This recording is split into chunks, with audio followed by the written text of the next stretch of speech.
December 27. திருத்தூதர் புனித யோவான்.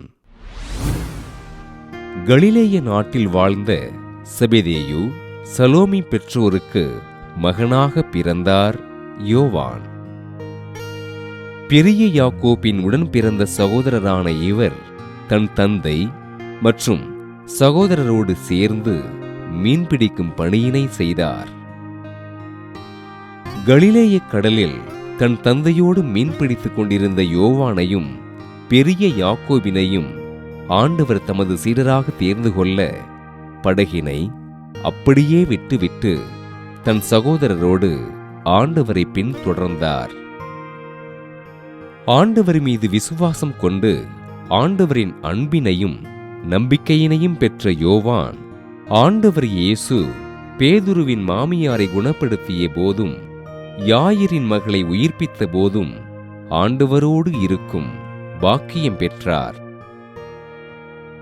ஆண்டவர் இயேசுவை சமாரியர்கள் ஏற்க மறுத்தபோது வானிலிருந்து தீயை அழைத்து அவர்களை அழிப்பதற்கு இயேசுவிடம் அனுமதி கேட்டவர்களுள் இவரும் இவரது சகோதரருமான பெரிய யாக்கோபும் முதன்மையாக இருக்க இவர்கள் இடியின் மக்கள் என்று அழைக்கப்பட்டனர்.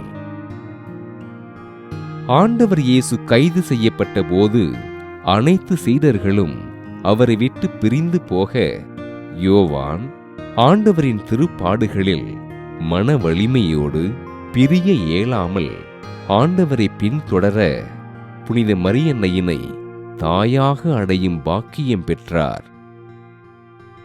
ஆண்டவரின் உயிர்ப்பிற்கு பின்பு எபேசு நகரில் ஆண்டவரின் நற்செய்தியினை அறிவித்து மக்களுக்கு பல்வேறு புதுமைகளை செய்த யோவான் கொடுங்கோலன் தொம்சியனால் கைது செய்யப்பட்டு விஷம் கொடுக்கப்பட்டும் கொதிக்கும் எண்ணெய் கொப்பரைக்குள் போடப்பட்டும் இறை அருளால் உயிரோடு இருந்தார்.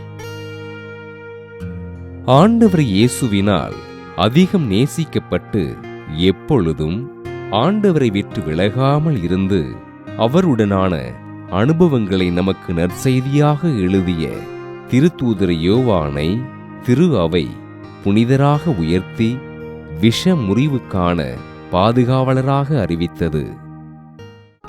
திருத்தூதரும் நற்செய்தியாளருமான புனித யோவானின் திருவிழாவினை கொண்டாடுகின்ற நாம் நம் சந்திக்கும் மனிதர்களிடம் உண்மையோடும் நேர்மையோடும் இருப்பதற்கு தேவையான மன வலிமையினை ஆண்டவர் அருளும்படியாக உருக்கமோடு ஜெபிப்போம்.